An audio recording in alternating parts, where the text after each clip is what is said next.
Livongo Health. This is LVGO stock, and this is a company that has had a pretty wild, a pretty, a pretty wild run here on very little news. So this is not like a COVID kind of hype stock. This is a company.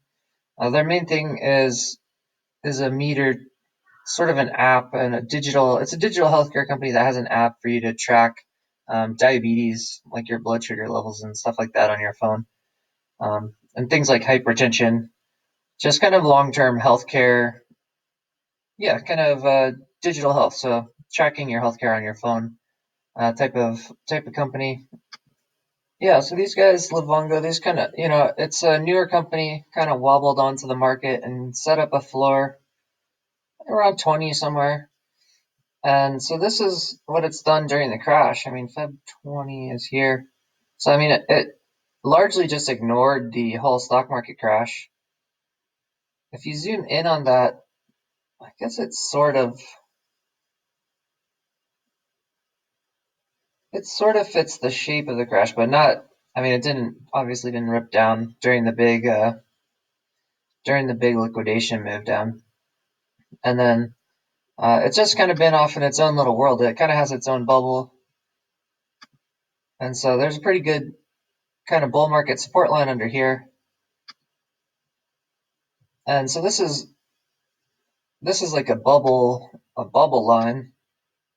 So just kind of riding the bubble, and this is not investment advice, but it just did two pivots up, and so you would look for it to just kind of come back down to this bull line and see. Well, let's see if it kind of gets a pennant across or kind of moves down into this territory. But this is sort of the bubble floor line, and this is a really steep line that's a little bit ridiculous. So I mean, this is not a normal growth line. Like this is a bubble line. But these bubble lines are useful for trading in the short term. So right now we've pulled away from it. So that's not we just did a pennant, and so you want to see how this kind of plays out.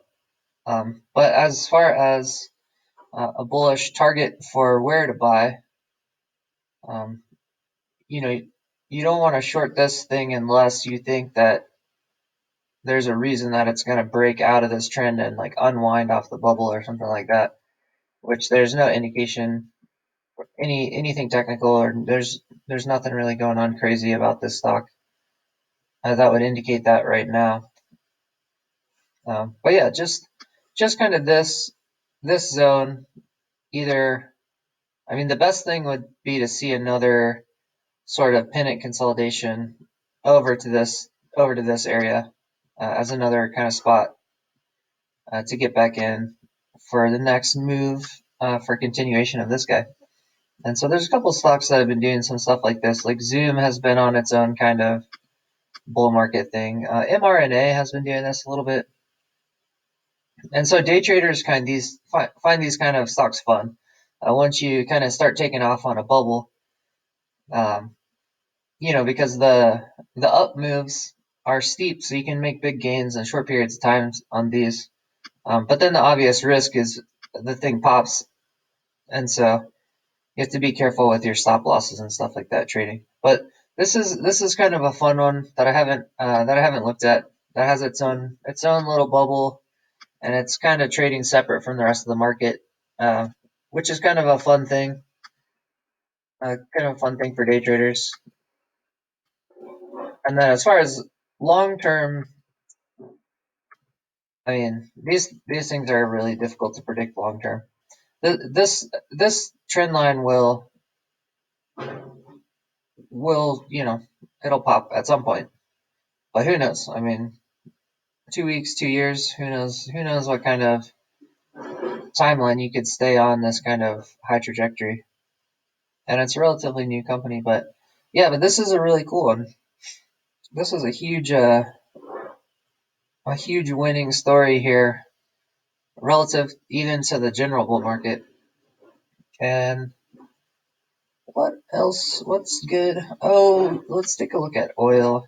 Oh, so I saw a little interview yesterday about the oil oversupply situation, and it looks like we're going into oil oversupply again now. Like it came down a little bit, and oil demand was lower than expected, and so um, it may be a spot where the crude oil tankers get another surge of oversupply, and even refined oil now is going into oversupply because they've started refining oil, and the oil demand for the refined oil is lower. So the something like Scorpio. So this could be potential down pressure on the general oil price now, with another oversupply surge. And so the USO or the UCO, the ultra crude oil.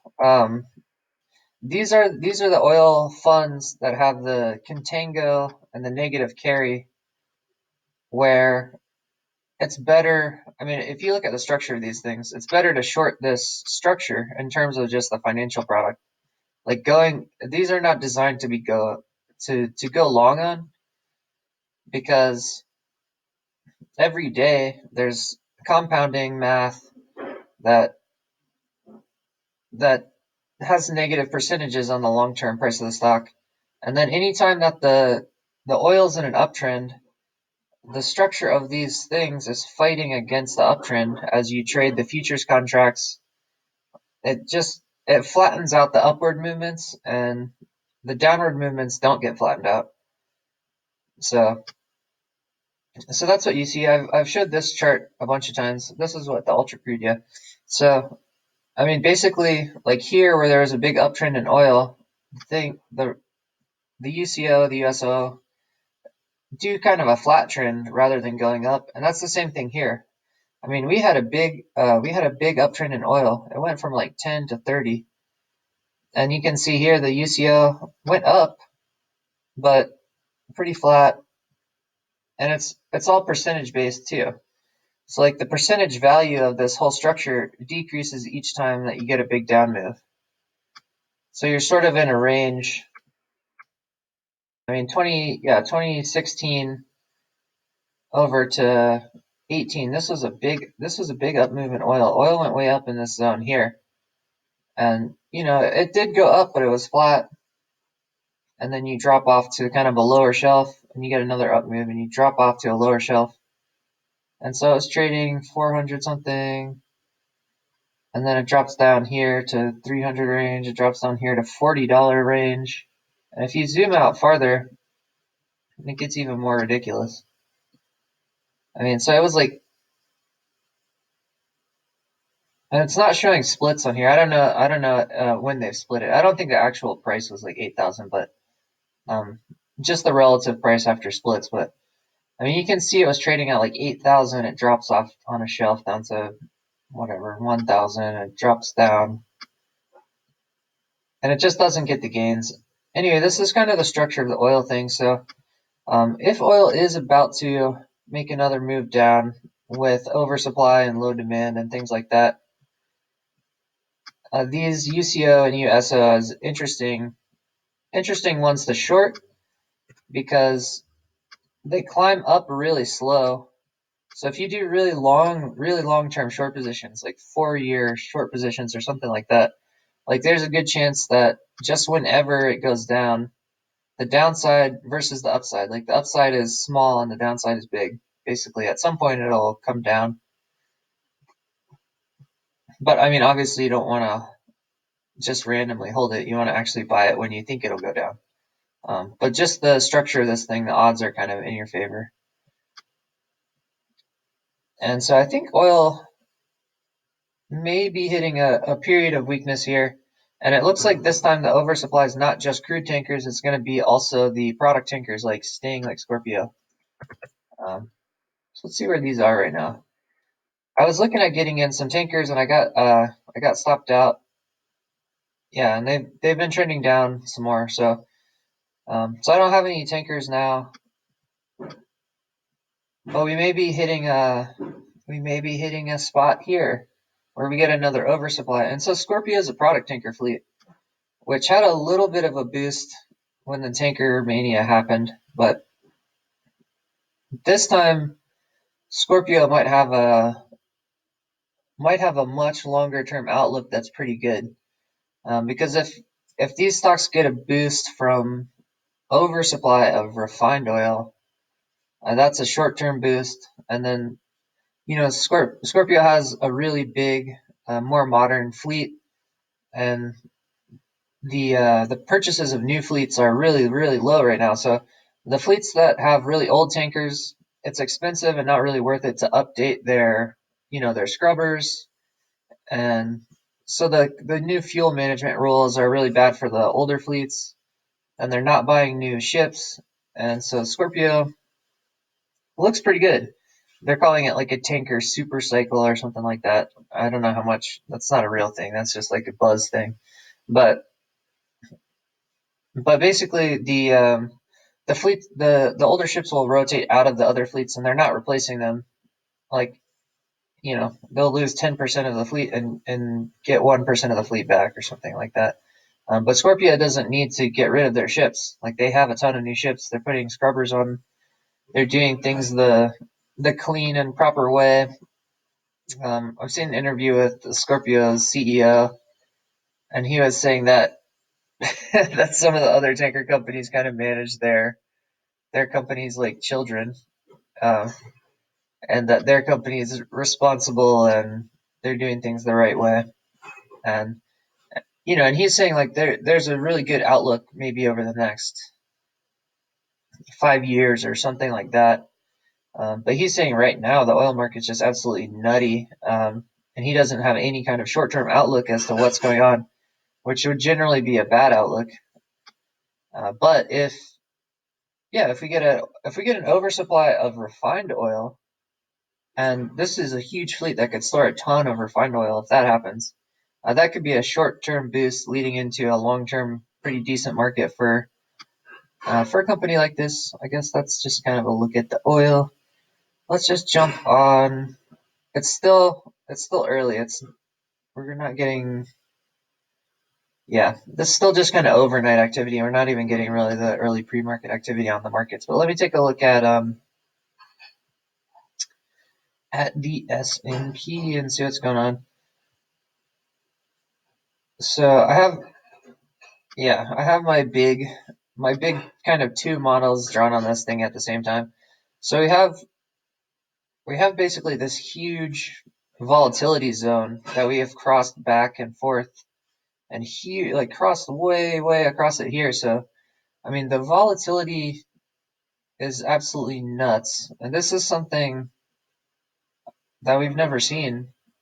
We've never seen something like this in the stock market before, and so this is crazy. But this is just the general volatility zone. We're kind of near the top edge of it, and then these yellow lines are long-term bull market support lines here. And so this is from the 2018 crash, and we're up underneath this thing. And we're above the 2008 kind of long-term bull market support line here, and we're below this one. So we're in an interesting territory. I guess the kangaroo market thing. So people started talking about kangaroo market, and so they're like, "Are we gonna go into a kangaroo market?" And I'm like, "We have been in a huge sideways volatility thing since Volmageddon, since back here. This is like January 2018. We've just been bouncing up and down across this huge range, and it's getting bigger. And so if we do see kind of a reversal here, maybe this range would start getting less big. Man, I can't imagine it getting bigger than it is now. But I mean, I would have probably said that before this happened as well. Yeah, so sort of the kangaroo area here we're in a kind of a high-ish area in the volatility range here. And we have pretty high volatility for being high up in the range also. Because here was a super low volatility spot, and then obviously like down here was super high volatility. usually you get low volatility and then high volatility down here, but we're getting pretty high volatility up here where we are now, which is interesting. And so I guess the bulls want to get out of here above this trend line, out up here. I don't even know if you could get out of this whole range, but the bulls want to be above all these support lines, because right now we're underneath this 2-year bull market support line. We broke under this thing, we rejected under it again, and now we're just kind of wobbling in the middle of nowhere. But this is a huge reversal point, and I don't think a lot of people have have it really marked as to why it's an important spot to be reversing from. But this is a major bull market support line that we're underneath, and so this is a bear market reversal kind of model from here that I'm drawing, to where you reject off this line once, maybe twice, and then you break down under the next one and hit the back of it. And so we did that here. We already came down and rejected and came down under this one. And so I was thinking that we were already in a bear market, and we're gonna kind of reject off the bottom of this one and stay down here. But we've done something that's pretty crazy and swung all the way back up to this support line, and rejected off of it. So this is still a bear market model for me right here, but just on the top, we're just on the top line as of now. We haven't broken down into a long-term bear market model yet. So we have to see if we're going to break down under this thing, back test it, and if we swing down, I'm thinking, a longer-term target to come and stay under this line for who knows how long. I think this will be, if we break under this thing, I think that'll be, who knows, a year, maybe 2 years, something of swinging around under this line before you terminate that and move actually down. And yeah, so that's kind of the bull market and bear market and kangaroo market kind of thing all at the same time. But we're above our 2008 bull market line, and we're above the 120-day moving average. So in long-term technicals, like, we are in a bear market area here. But we haven't been in it long enough to call anything a bear market, obviously. And I'm sorry, bull market. This up here above the bull market line, above the moving average, bull market area. So this is bull market area, but you have to stay above it long enough to call it a bull market. So people are saying, are we switching from here into a bull market, into a bear market? And we're already kind of in a bull market area. And if we just continue, if we use this line as support, then that's kind of a boring bull market that we could be switching into, but people aren't going to be super excited about it. I think if we get up here into bubble land, like if the Treasury general account goes crazy and all the crazy stuff, like, I don't think that's really a bull market scenario. Like, that's more of a bubble kangaroo zone crazy thing. Like a bull market, you want low volatility, you want just like a boring support trend line, long-term thing. And so I think a bull market is an actual bull market, like long-term, from right here, is highly unlikely.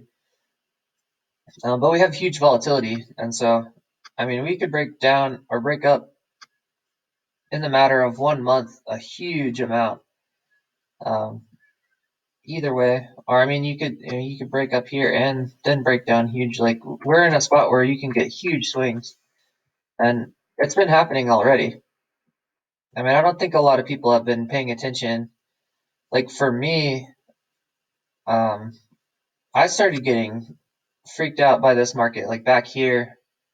I've been studying this thing like crazy, Like, I sold everything. Like, I went like 100% cash before this crash, and I've been like researching international real estate and thinking the dollar was going to get in trouble.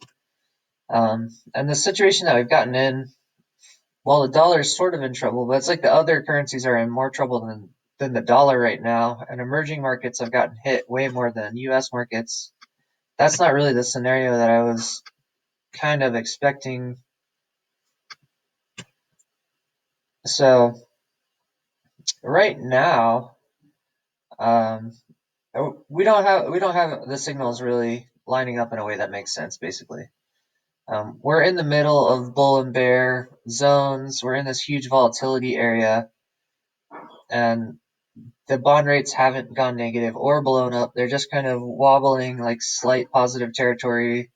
So there's not really good indicators of a long-term trend from here. I mean, all we can see is volatility and no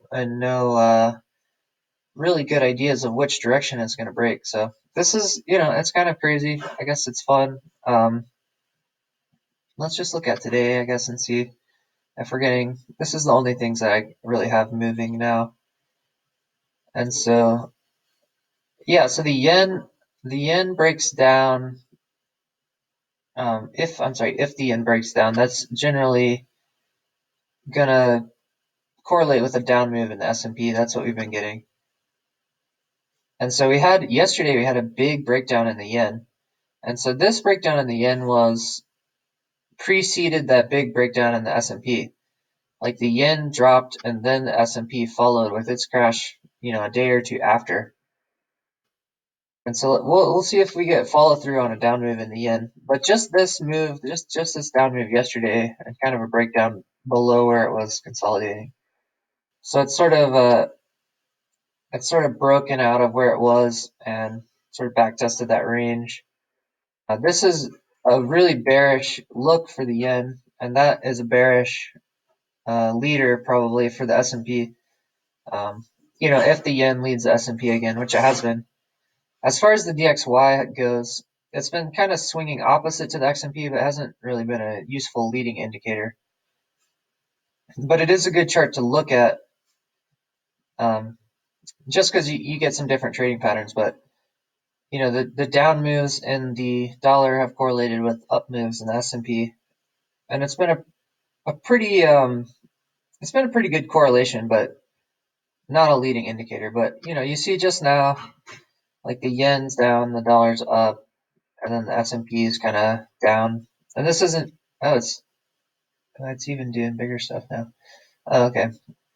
Yeah. So yeah, these it's not even pre-market stuff. This is like overnight activity. Um, if if the dollar is moving down that much pre-market, this could be a red day, bigger than what I was thinking. Let me just draw the zone here. So we're just kind of in this zone. It's sort of a little bit of an expanding zone and just bouncing around, which doesn't look that crazy, but I mean, most of the time, like we've had high volatility bouncing areas before, but this is really big. This is really big movement. This is crazy stuff going on. This is a high volatility consolidation zone. And so this zone really doesn't indicate from a technical perspective which way we're going to break out of here, but it indicates that we should break out soon. And this kind of just hit its head yesterday. So a breakout to the upside failed yesterday. And so now you're looking just kind of for a swing down. So I wasn't really thinking of a huge rip down. I was thinking of just kind of trending down into the middle of the zone somewhere today because there's not really much going on. There's not much momentum on the chart or anything like that. Um, but yeah, with the yen breaking down and then off market activity, a big red off market candle has been pretty bad for the market because most of the off market stuff has been green.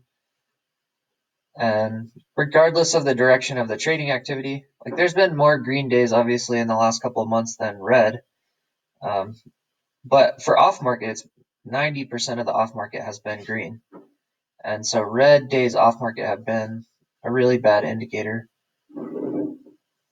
So I think this actually might turn out to be a little bit uglier of a day than I was thinking it might turn out to be. But I'm not looking for like this or something crazy. Just like kind of crossing the zone. We'll see if we can get past the low here, and I chop the wicks off the candles usually when I draw my zones. And yeah, let's see if we cross the zone, and let's see if it breaks out of the zone to the downside with more than a wick, and see if we can get an indication of a breakout maybe today or tomorrow. And then what else is going on? Oh, the GDP numbers I think come out tomorrow. But that should be a nasty number. The GDP for Q2, this should be one of the worst quarter GDP numbers in history that's about to come out. And I think people already expect that, so everyone's gonna be like, oh, well, whatever, it's only. I don't even know. I want to see what the number is gonna be. But I think regardless of the number, people are gonna be like, oh, we expected it to be worse than that. Like, whatever. What else is going on? Oh, oh yeah, this thing, the China trade deal thing. Okay, so China,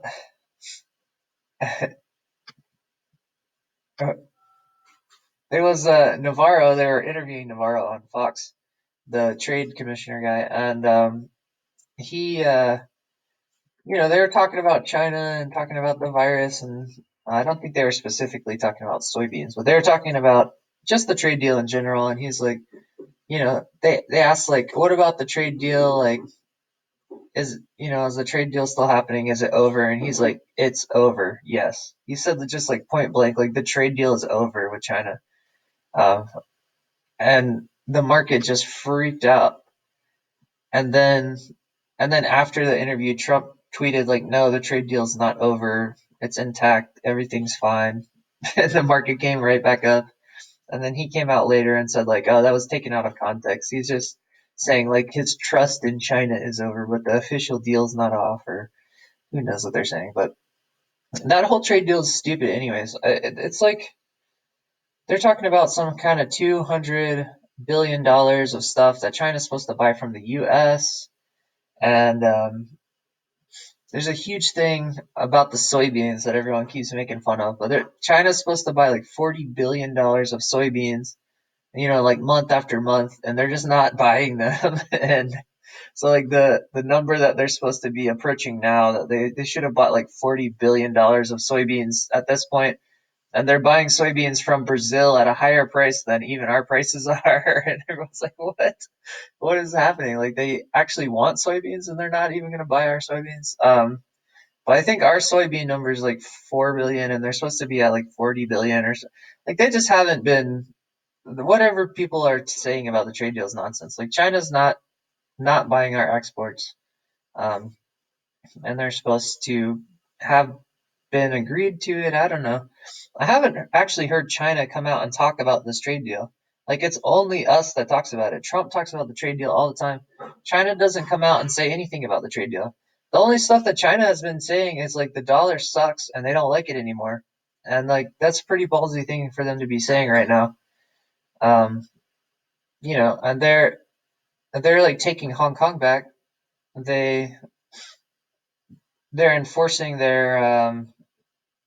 they basically made democracy illegal in Hong Kong. They just took Hong Kong, and so it's like a 6 month process for all that stuff to go through their government and do all the paperwork and stuff like that. But they have their military police in Hong Kong arresting people, um, and they're not buying our soybeans. And so the whole super friends thing between U.S. and China is in kind of shaky territory. Um, but yeah, that the stupid trade deal and the soybeans are the least of the stuff that's going on. I mean, there's warships. Like U.S. has a mess of warships in the South China Sea right now. Basically, has China surrounded and Russia surrounded, basically from land-based missile positions and like the warships and stuff like that. It's really tense. And you have Russia de-dollarized already with a stack of gold. China has a huge stack of gold, and they're talking about, they're just openly talking about not using the dollar, getting rid of the dollar, which is a massive threat to the U.S. And um, they're developing their the digital yuan, and they're talking about gold-backed currencies and stuff like that in Asia right now.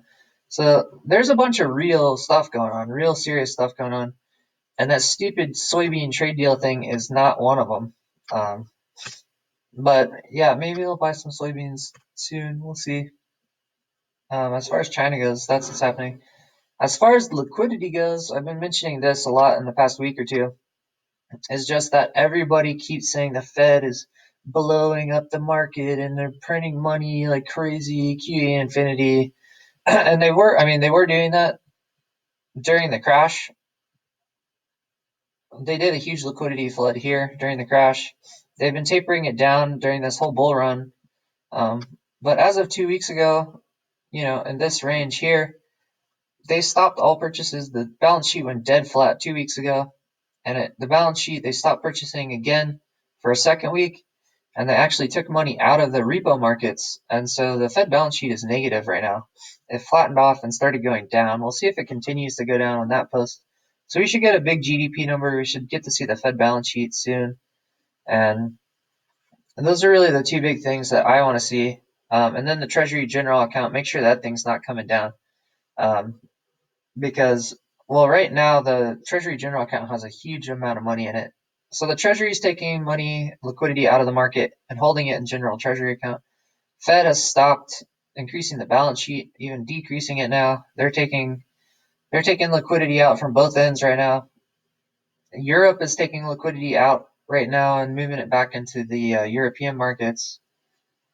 And like the move index and the bond volatility is not crazy high right now. So before this huge sell off when international banks and countries were crazy selling everything to get dollars, like it doesn't look like that right now. But it does look like the huge liquidity flood that happened during this up move has completely stopped.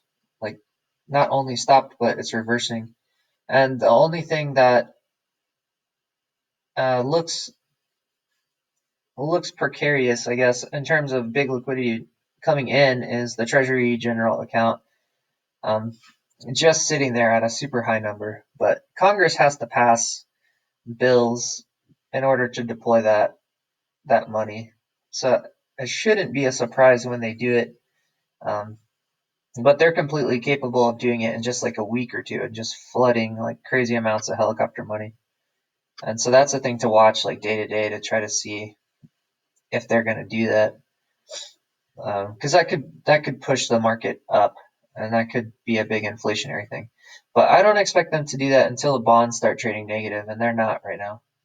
So I think just right now we just have a little liquidity squeeze and not a deflationary scenario. The bonds aren't trading negative, and we definitely don't have a high inflationary scenario that everyone's talking about. Because the QE, like as we saw in Japan and everything else, like that's balance sheet money. That's not that's not circulating spending cash kind of money that blows like the high inflation scenario up. But that Treasury General account is like that goes straight into the spending money of the economy. And so that's really the thing to watch for as far as the inflation scenario goes.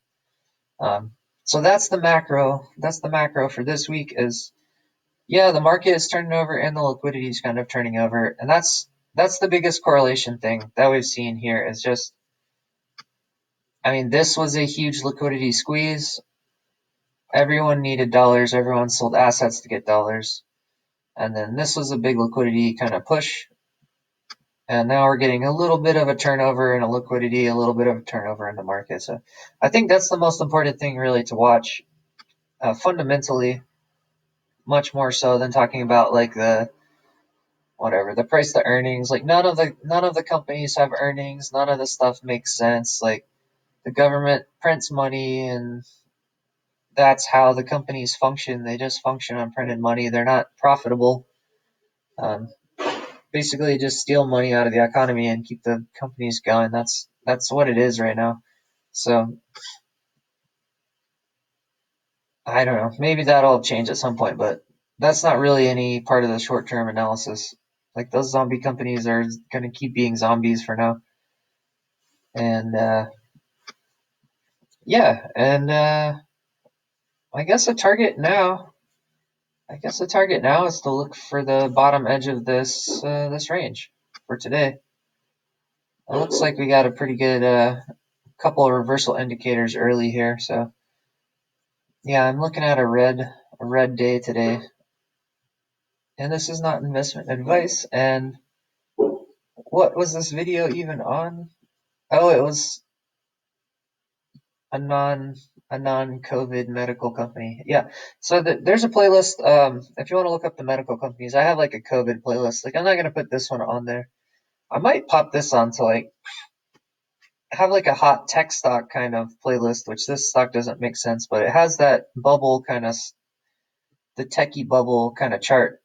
I think I'll throw this on the techie playlist. So if you're interested in stocks like this that have kind of their own bubble going on, their own high angle trend line, such as Zoom and things like that, or Fastly has been doing it. Um, yeah, check out my playlist with the whatever, I forget what the playlist is called, like hot tech stocks or something like that. It has these kind of charts in there that are kind of fun for day trading. And yeah, happy trading.